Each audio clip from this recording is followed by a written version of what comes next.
विम्याचं वाटप पुन्हा सुरू झालंय। पहिल्या टप्प्यात शेतकऱ्यांना पीक विमा वितरित केला गेला, पण काही जिल्ह्यांमध्ये कॅल्क्युलेशन न झाल्यामुळं शेतकऱ्यांना पीक विमा मिळाला नव्हता।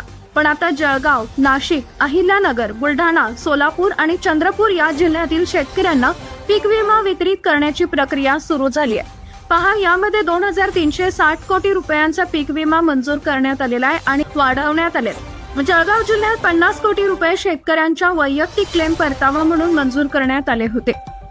नाशिकमध्ये कांदा पिकाच्या नुकसानीचा विमाधारित नुकसान भरपाई शेतकऱ्यांच्या खात्यात जमा कर वैयक्तिक क्लेम मंजूर असलेल्या शेतकऱ्यांना आता पीक विम्याची रक्कम वितरित केली जाते।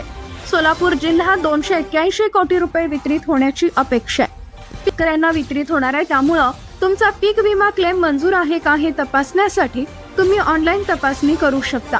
दरम्यान तुम्ही वरील जिल्ह्यातील शेतकरी असेल तर किती रुपये मिळाले आणि तुमचे मत आणि प्रतिक्रिया खाली कमेंट बॉक्स मध्ये नक्की लिहा। तुमचा अनुभव इतर शेतकऱ्यांसाठी उपयुक्त ठरू शकतो, ज्यामुळे आपली प्रतिक्रिया शेअर करा। आणि हो,